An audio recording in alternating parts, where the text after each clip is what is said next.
Hello students, कैसे हैं? आज हम क्लास 12 के अगले वीडियो लेक्चर का लेकर उपस्थित हुए हैं, जिसके अंतर्गत में आज हम पढ़ाएंगे आपको संधारित्र क्या है और उसके संबंध में समांतर प्लेट संधारित्र की धारिता के व्यंजक के लिए डेरिवेट करेंगे। इससे पहले की वीडियो में वहाँ पर आपको क्या बताया गया था कि दो हमने चालक लिए थे और दोनों चालक पर क्या किया, एक चालक छोटा एक चालक बड़ा लिया गया था। पहला जो चालक बड़ा था उसकी धारिता C1 थी, विभव V1 था और उस पर आवेश Q1 था। जो छोटा चालक था उस पर धारिता C2 थी, आवेश U2 था और विभव उसका V2 था। तो इनके संदर्भ में फिर हमने उन चालकों का कर दिया, एक ऐसे तार से जोड़ दिया जिसका प्रतिरोध नगण्य था और फिर उनके संबंध में हमने वहां पर क्या किया भाई, इन दोनों के बीच में जो बड़ा चालक है उसका विभव की मात्रा ज्यादा थी, तो विभव बड़े चालक से छोटे चालक में तब तक प्रवाह होता है जब तक दोनों विभव समान न हो गए। तो हमने उभयनिष्ठ विभव और स्थानांतरित आवेश की मात्रा और तीसरा ऊर्जा में होने वाली हानि के लिए वहां पर संबंध को ड्राइव किया था। ठीक है, तो आज हम यहाँ पर जो अगला पढ़ने जा रहे हैं वो है हमारा संधारित्र, जिसको हम कहते हैं कैपेसिटर। देखिए कैपेसिटर है क्या? अगर हम कैपेसिटर को परिभाषित करें तो सीधी सी बात होती है, संधारित्र परिभाषा होती है कि एक ऐसा समायोजन, ठीक है, एक ऐसा समायोजन या ऐसा समायोजन जिसमें उस चालक के आकार में परिवर्तन किए बिना हम आवेश की पर्याप्त मात्रा को संचित करते हैं। मतलब भाई कोई भी हमने सिस्टम में निकाल लिया, वो एक कंडक्टर है और उस कंडक्टर पर जितना हमको आवेश चाहिए उतना आवेश उस पर संचित हो जाए और बाकी जो एक्स्ट्रा आवेश है उसको इस प्रकार से निर्मित किया गया है कि जितना हमको चाहिए उतना मिले और बाकी एक्स्ट्रा कहाँ जाता है वो अभी हम आपको इसकी क्रियाविधि में बताते हैं। तो देखिए परिभाषा क्या होगी, एक ऐसा समायोजन जिसमें चालक के आकार में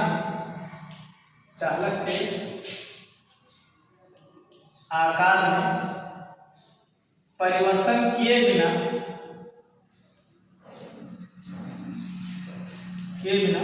आवेश की पर्याप्त मात्रा संचित की जा सकती है,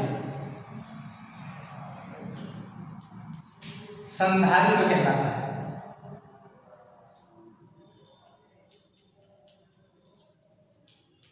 अब ये हो गया। अब इसे दिखाते किसे हैं, मतलब सिंबॉलिक रूप से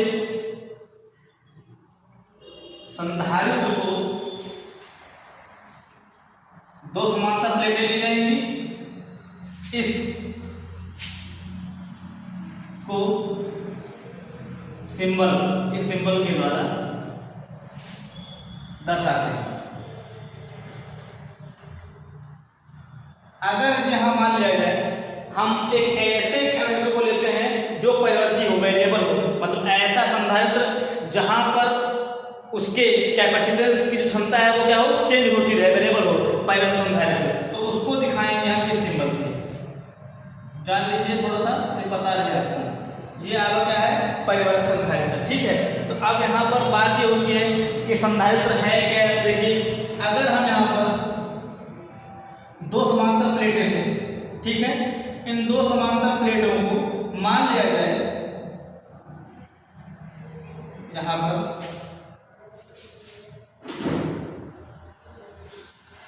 हमने मान लिया किसी सोर्स से हमने क्या कर दिया, इसको यहां पर ये सोर्स है, इसको हम आवेश प्रोवाइड करा रहे हैं। तो जब हम इसको आवेश देंगे तो यहां पर क्या होगा, उस सोर्स के द्वारा पॉजिटिव चार्ज क्या हो जाएगा, क्रिएट हो जाएगा। ठीक है, अब ये पॉजिटिव चार्ज क्रिएट हुआ तो इसके प्रेरण के कारण, इंडक्शन के कारण क्या होगा, इसके सामने वाली प्लेट पर उसी मात्रा में नेगेटिव चार्ज क्या होगा, क्रिएट हो जाएगा, उत्पन्न हो जाएगा। अब ये नेगेटिव चार्ज यहाँ पर उत्पन्न हुआ है, ठीक है, तो अब इससे क्या होगा, बराबर से इस प्रकार का पॉजिटिव चार्ज मिलता रहेगा और इस पर नेगेटिव चार्ज उत्पन्न होता रहेगा। लेकिन चूंकि इसकी एक क्षमता होगी, उस क्षमता तक ये आवेश को क्या करेगा, अपने पास पास में संचित कर लेगा। अब मान लिया जाए अगर आवेश की मात्रा ज्यादा होने लगे तो क्या हो जाएगा, इस नेगेटिव के कारण इसके दूसरे पृष्ठ पर क्या होगा, उतनी ही मात्रा में पॉजिटिव चार्ज उत्पन्न होते रहेंगे और फिर हम क्या करेंगे, इस सिरे को क्या कर देंगे, हम पृथ्वी से सम्मानित कर देंगे। आपको मैंने पहले ही बताया है पृथ्वी क्या करती है, निर्देश तंत्र की तरह भांति व्यवहार करती है। मतलब ये हो गया कि अगर आपको आवेश की जरूरत है तो वो क्या करेगी, अपने में से इलेक्ट्रॉन आपको चालक में दे देगी, और यदि अगर आपका इलेक्ट्रॉन ज्यादा है तो अपने से क्या करेगी, पॉजिटिव चार्ज दे देगी। इससे क्या हो जाएंगे, वो इलेक्ट्रॉनों को निराकर्षित कर देंगे। तो अब क्या हो जाएगा, यहाँ से पृथ्वी क्या करेगी, अपने नेगेटिव इलेक्ट्रॉनों को यहाँ पर भेजेगी। इससे क्या हो जाएंगे, सारे पॉजिटिव समाप्त होते जाएंगे, जिससे क्या होगा, फिर यहाँ पर उतनी ही मात्रा में पॉजिटिव उत्पन्न होंगे, फिर वो क्या हो जाएंगे, पृथ्वी के इलेक्ट्रॉन से क्या हो जाएंगे, निराकृत हो जाएंगे। इस प्रकार से इन दोनों के बीच में एक संतुलन की स्थिति को वो हमेशा बनाए रखेगा, और इसी सिस्टम को क्या कहते हैं, वहां पर एक संधारित्र कहते हैं। अब यहाँ पर बात ये होता है कि संधारित्र निर्भर किस पर करता है, तो देखो दोनों प्लेटों के क्षेत्रफल, ठीक, दूसरा इन दोनों के बीच की दूरी, तीसरा इन दोनों प्लेटों के बीच का माध्यम, ठीक है। अब ये हो गया। अब इसका मतलब ये हो गया कि किसी संधारित्र की जो धारिता होती है वो प्लेटों के क्षेत्रफल, दूसरा उनके प्लेटों के बीच के माध्यम, तथा तीसरा उनके प्लेटों के बीच की दूरी पर निर्भर करती है, ठीक है। अब इन्हीं को लेकर हम वहां पर समांतर प्लेट संधारित्र की धारिता के लिए हम व्यंजक को हम ड्राइव करते हैं, ठीक है। देखिए क्या है,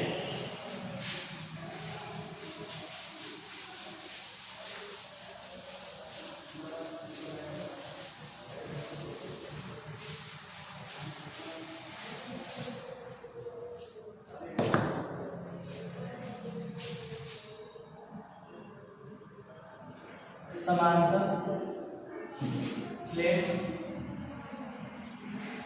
संधारित्र की धारिता का व्यंजक। देखिए यहाँ पर करते क्या है, पहला काम फिगर मस्ट होगा। देखिए करते हैं, यहाँ पर हमने यहाँ पर दो प्लेटें ली, कौन कौन सी, एक प्लेट हमने ली X, एक प्लेट ली हमने Y।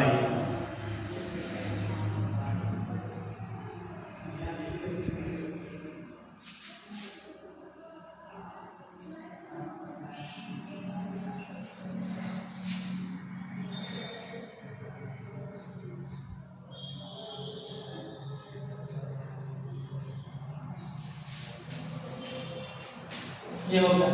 अब यहाँ पर हमने क्या किया, बाय सोर्स से द्वारा प्लेट X के अंदर के सिरे को हमने धनावेश दिया, ठीक है।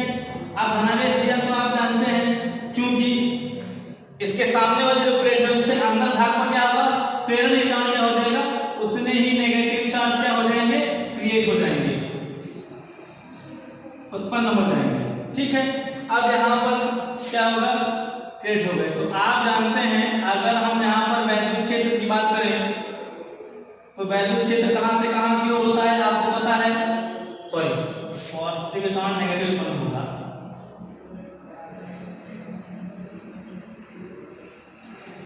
अगर हम यहाँ बात करें इसके वैद्युत क्षेत्र के दिशा की बात करें तो आपको पता है कि वैद्युत क्षेत्र की दिशा कहाँ से कहाँ होती है, पॉजिटिव से नेगेटिव की ओर होती है। देखिए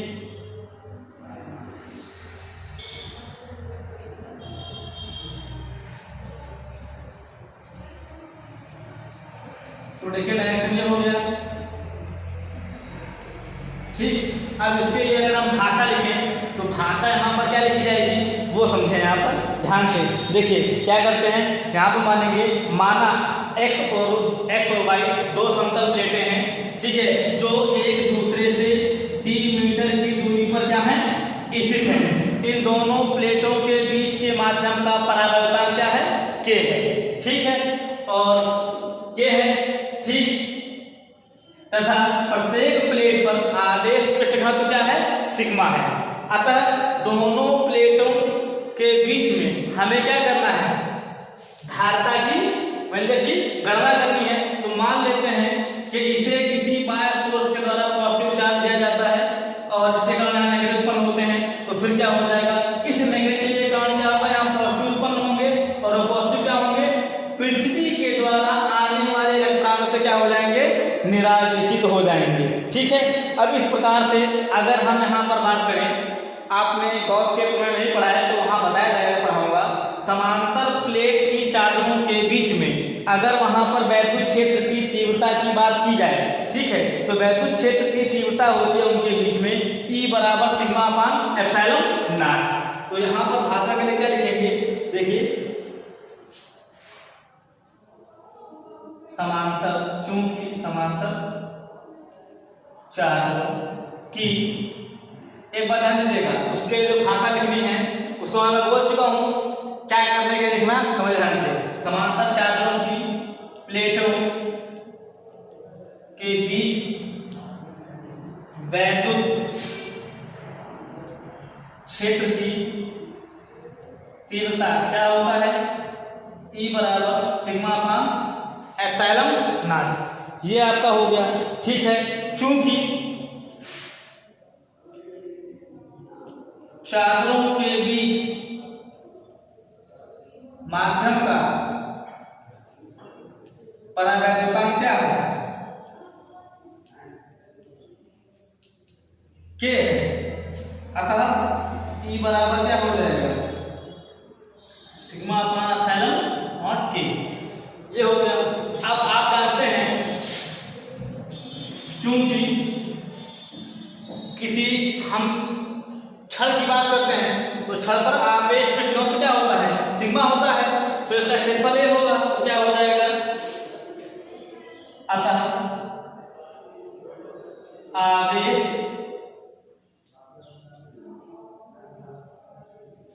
पृष्ठ घनत्व की परिभाषा से सिग्मा बराबर Q बाई A। तो अब यहां पर देखिए क्या करेंगे, हम समीकरण 1 में सिग्मा का मान रखेंगे,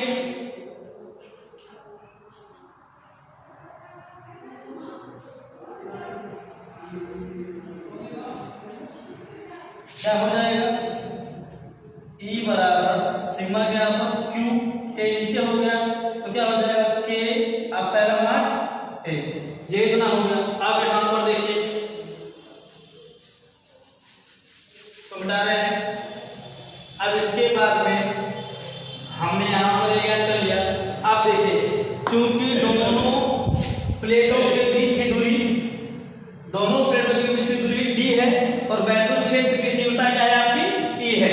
तो अब इसके लिए यहाँ पर क्या हो जाएगा, फॉर्मूला लिखेंगे यहाँ पर। यदि अगर दोनों प्लेटों के बीच में, माना दोनों प्लेटों के बीच का विभवांतर V हो तथा वैद्युत क्षेत्र E व उनके बीच की दूरी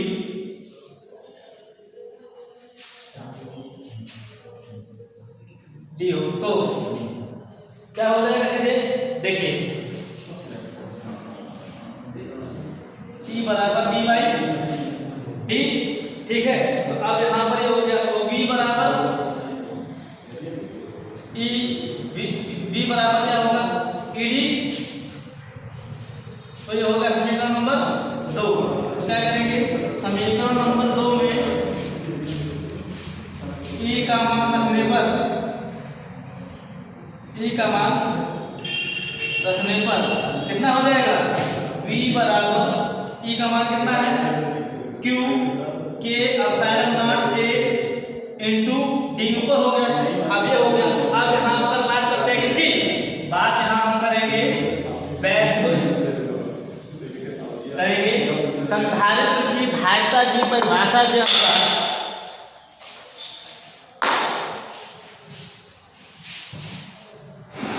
संधारित्र की धारिता या सीधे लिखा जाए धारिता की परिभाषा, धारिता की परिभाषा से क्या हो जाएगा, देखिए C बराबर Q बाई V, तो V का मान क्या करेंगे, समीकरण नंबर 3 मान लेते हैं, तो क्या लिखा जाएगा, समीकरण 3 से V का मान रखने पर क्या हो जाएगा, C बराबर Q की वैल्यू यहाँ पर है कितनी, Q है, और V की वैल्यू है कितनी, QD upon K epsilon not A, Q और Q कट गया, ये टर्म ऊपर गया, कितना आ गया, C बराबर K epsilon not A upon D। ये हो गया दो समांतर प्लेट संधारित्र के चालकों की धारिता के विभेदक का सूत्र हो गया। यदि अगर मान लिया जाए कि माध्यम का परावर्तन जो दिया गया है वो क्या हो जाए, निर्वात हो जाए, तो क्या हो जाएगा, यदि माध्यम निर्वात या वायु के लिए क्या होगा, के बराबर 1, उसका मतलब C नॉट बराबर क्या हो जाएगा, epsilon not A by D, ये हो गया। ठीक, धारिता का मात्रक आप जानते हैं क्या होता है, फैराड। ठीक है, तो इस प्रकार से समांतर प्लेट संधारित्र धारिता के विभेदक हुआ। जो ना समझ में आया होगा कमेंट में पूछेगा। Thank you watching for this video.